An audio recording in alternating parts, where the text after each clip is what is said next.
Welcome to the Unblock Your Business podcast. I'm Abby Rogers, success coach, business coach and hypnotherapist, and I help high achievers and business leaders master their subconscious habits for success, income goals and, above all, happiness. But success isn't just about mindset or strategy. It's about combining both and sealing the deal with a big dose of subconscious alignment, because our subconscious holds the true key to unlocking our potential. Let's dive in and look at how you can show up bigger, better and more uniquely aligned in life and business today. Hello and welcome back to the Unblock Your Business podcast. It is absolutely scorching where I am this week, so I hope you are enjoying the sun, or you have enjoyed the sun, as this might be going out when the sun has disappeared. But yeah, it's been super sweltering here, so I hope you've been managing that well and coping with the heat and enjoying life where you are. So I thought I would share with you today most of the lessons that I've learned in my business over the last slightly more than 12 months, let's say, that I've been moving my business online and really up-leveling things and taking it really seriously as a business rather than more of a hobby. So there are a lot of lessons. I have learned so much. I've made so many mistakes over the last year. And these are super powerful lessons that I think will really help you to avoid making those same mistakes, save you time, save you money, and help you really get much further, much faster. And if it does that, then I will have done my job. If it just one of those things hits home with you today, then I think you're going to get a huge benefit out of it. So maybe first of all, I need to explain how things came together for me so you can kind of see how it all evolved and whether this relates to you. I'm sure it will. So I had planned to evolve my business anyway when lockdown hit us last March.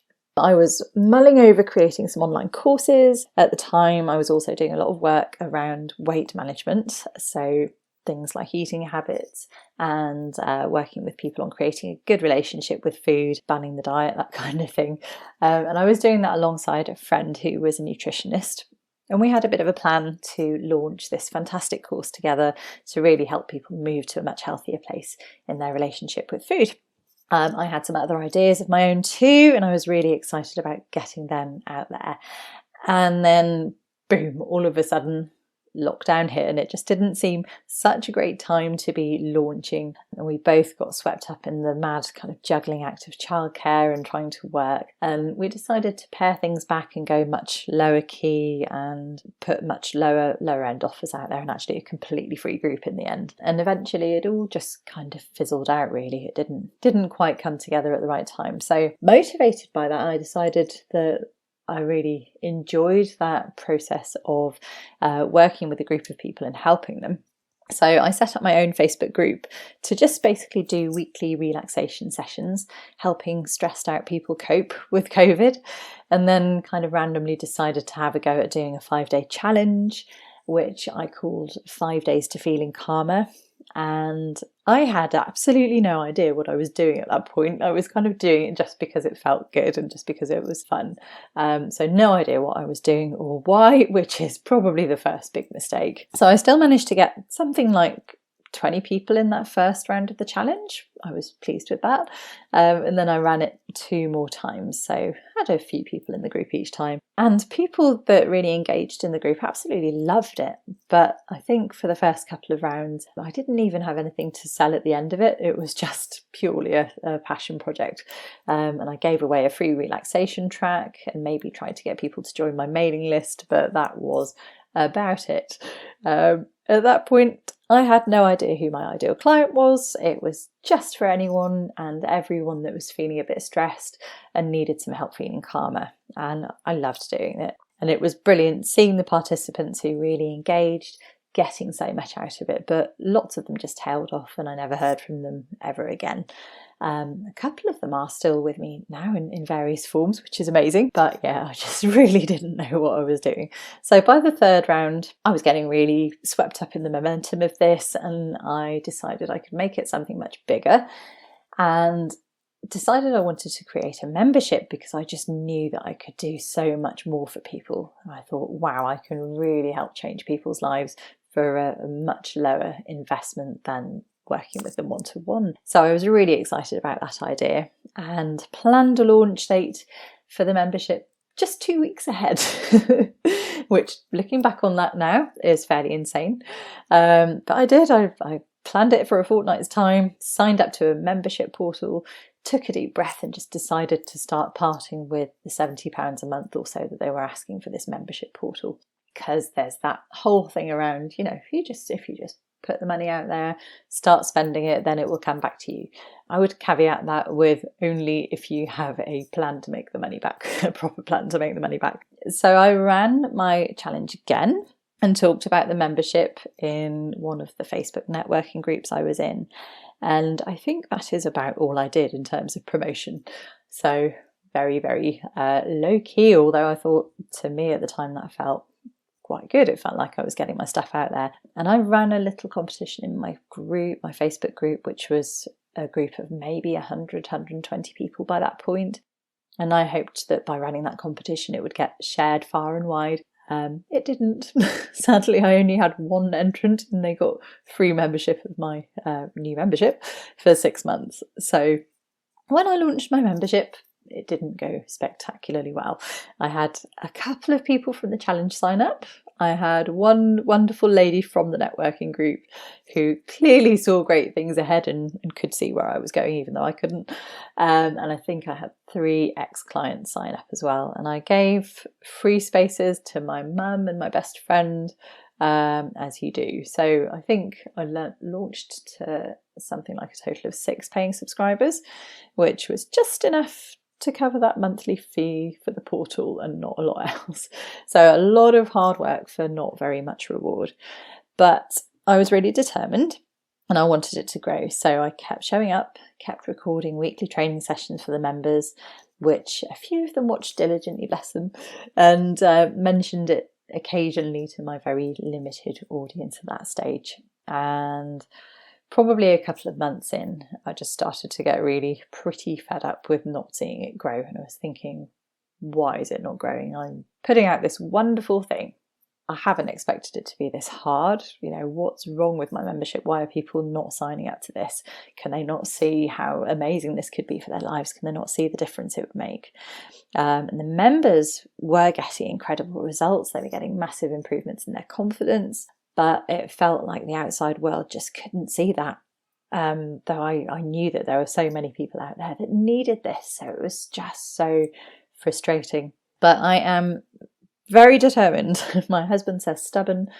I say determined. I think it's a better word. But giving up was basically just not an option for me. I had the bit between my teeth by then. So I started instead to ask questions and get very curious about what I could do to make it work. And then began basically my whole journey into online marketing and understanding how to grow an online business and make it work. And that's been quite a learning curve, I can tell you, quite a ride.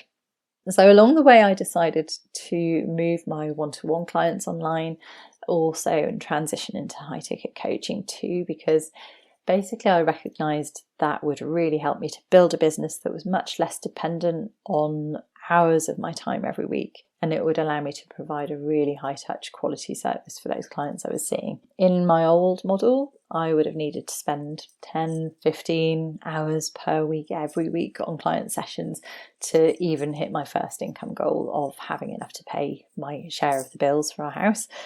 And I knew that I also needed to start saving for retirement and pay off debts I'd incurred in my old business and frankly start living that life I wanted to live, renovating the house, doing all those things that were on my wish list, having the money for holidays, just simple stuff that nowadays we take for granted in so many ways, but it still adds up to quite a lot when you think about it. And we often start thinking to ourselves, well, money doesn't really matter for me. It's just not important. It's not something I value. But when you start to add up even those basic things like just having a decent income in retirement, it does really start to add up. So that was a big motivator for me.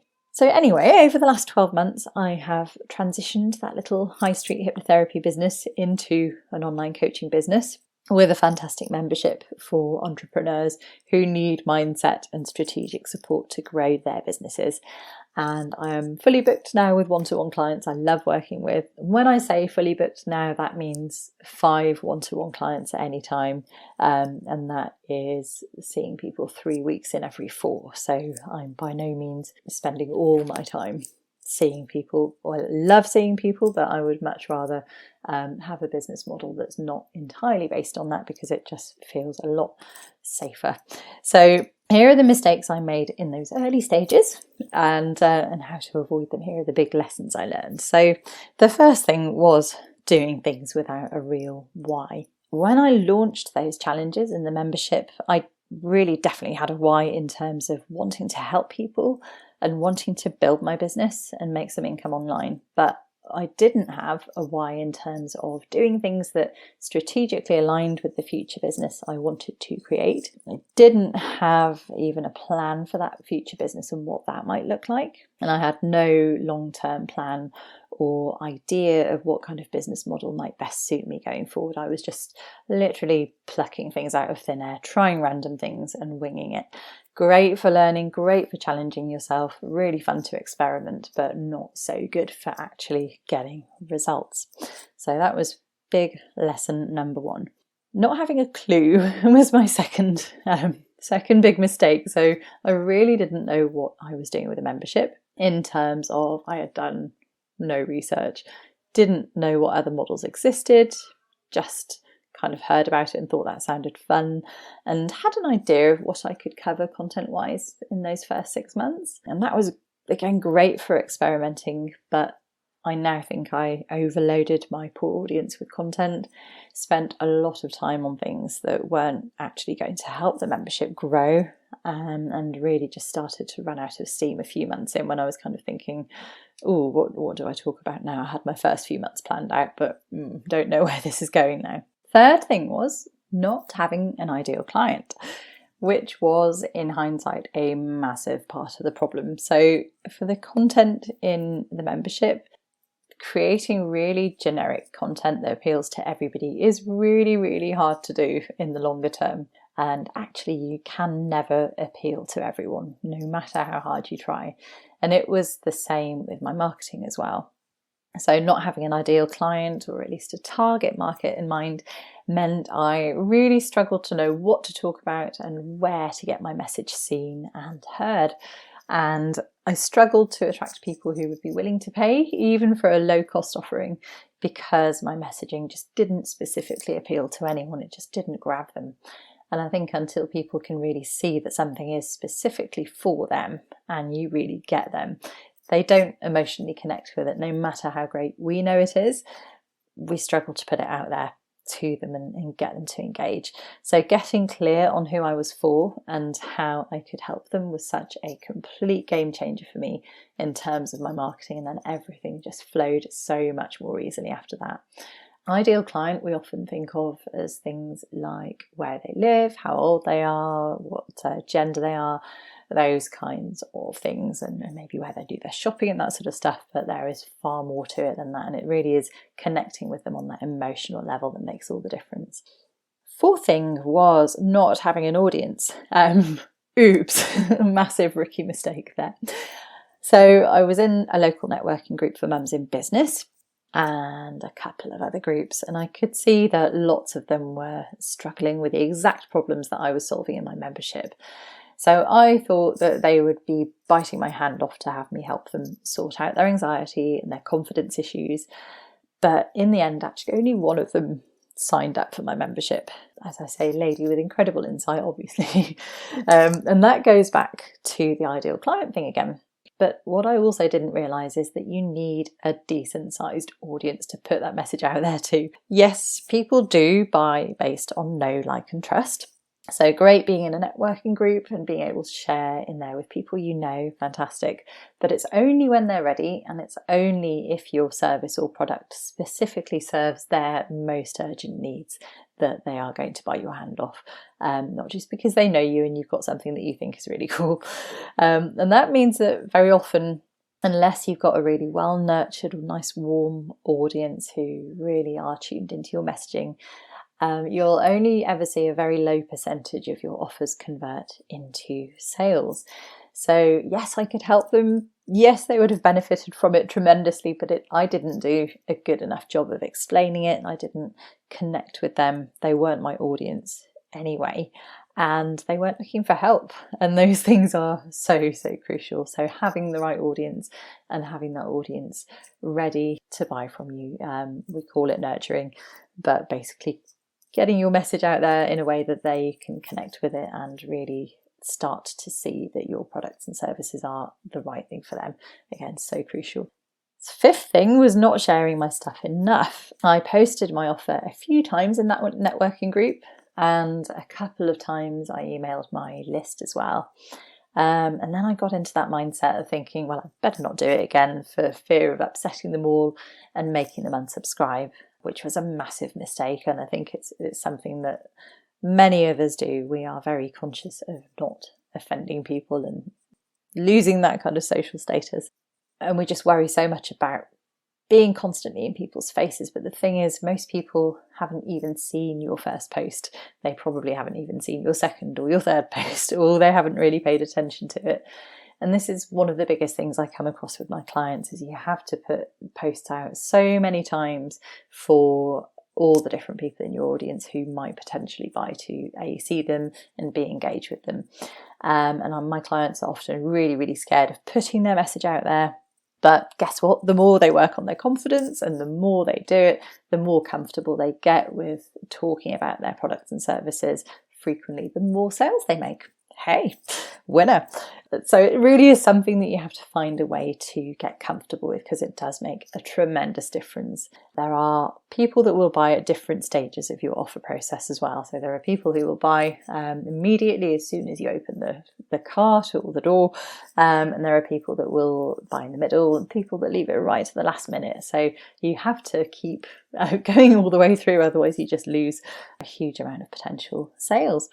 Sixth thing was being really wishy-washy in my outcomes. So I see this a lot with therapists and coaches, and I would talk about overcoming anxiety, finding confidence to do whatever you want in life, feeling calmer and feeling more relaxed, because those things to me as a therapist, they were like, wow, those are wonderful things. I see them making so much difference for my clients. And I know that those are things that I hugely valued from my own experience of having hypnotherapy.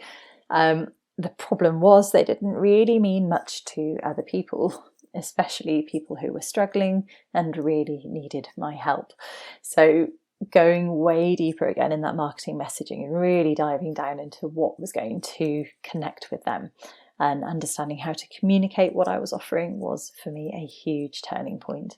And again, I see that so much with my clients. As soon as we start to really dig into their messaging and find those things that do make a difference to their ideal clients, all of a sudden it just starts to pop and offers start to fly off the shelves. At which point I have to bring in talking about number 7, which is not investing in a coach early on. So I very much like to DIY things in life. I always have done, and I thought I could figure things out the DIY way for such a long time. And it took me 5 months of seeing no results and working really, really hard for the penny to drop that maybe I did need to get some help with this after all.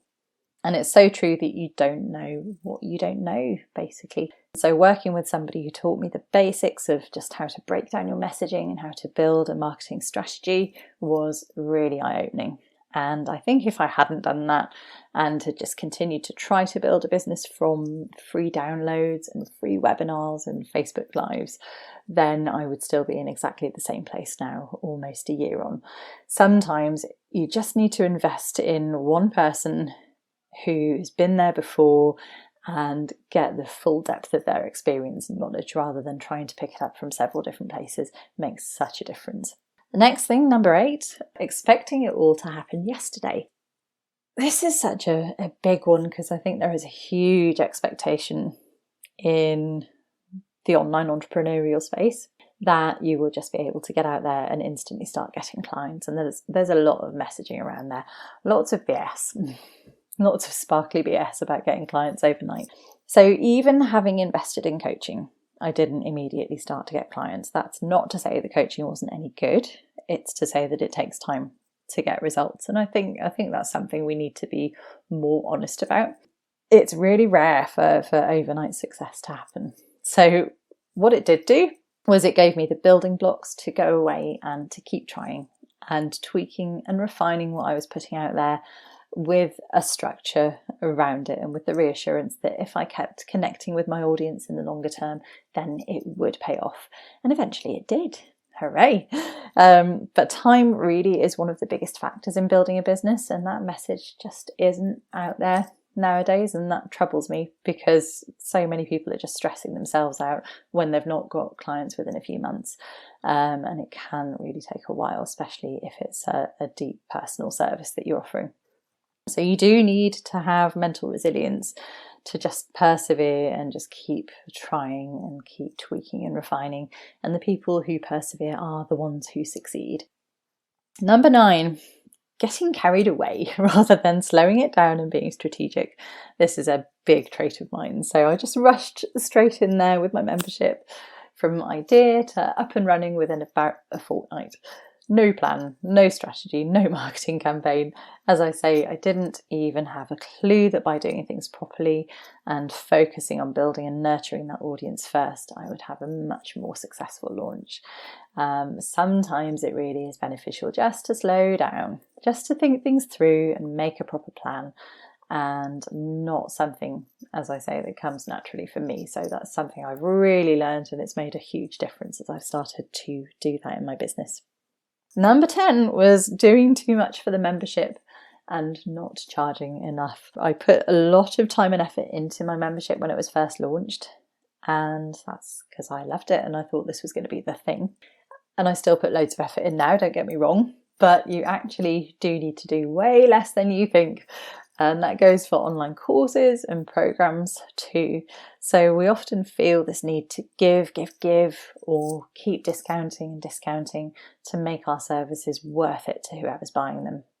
That's that old money mindset thing creeping in again. You do not need to charge less or give more to make it worthwhile if you've got a fundamentally amazing service anyway. And we often think that by doing that, by giving more and more, we're going to be delivering even better value. But what actually happens is that our poor audience starts to feel really overwhelmed and really under huge pressure to keep up with all this stuff that we're putting out there. So finding that balance has been a real revelation for me and has made it so much easier for me and so much easier for my members as well. And I really enjoy having my membership as part of my business now, as it's not taking all my time and energy, but I've still got a wonderful connection with the people in the membership, and it's just working at such a nice pace now. Number 11, giving away freebies. So this is another lesson I really learned from setting up the membership and giving away some free places. And that lesson is that people really do value what they pay for. So you think that you're going to boost your numbers and you're going to make your community bigger and better by having all these free members in there. But what actually happens is you end up with a few members who have paid and are really there because they want to be, and they're really engaged and determined to get the most out of their investment. And then there are a few who are there just because it's very kind that you've invited them and they really appreciate that, but they're not that motivated to engage because it's free and it's not something that was really for them in the first place. So the people who are willing to invest with you for lower price services are also likely to be those who will later on invest in your higher end services and offerings. So it's just worth thinking about that in everything you're doing, rather than jumping straight into just dishing out the freebies. Are those freebies actually really going to be connecting with people who ultimately will value your services enough to pay for them? Number 12, and this is the last one I've put in today's podcast episode, which is being at the mercy of social media. And this is a biggie. I think a lot of us really struggle with this. But don't do it. So I had a real scattergun approach to social media in the beginning and just tried to be everywhere, with the result that I was barely off my phone and super stressed, and I could feel my anxiety levels starting to rise because I was just constantly checking in to see what had happened. And I evolved the Facebook group that I'd set up into a group for entrepreneurs once I'd established who that audience was and who I really wanted to serve.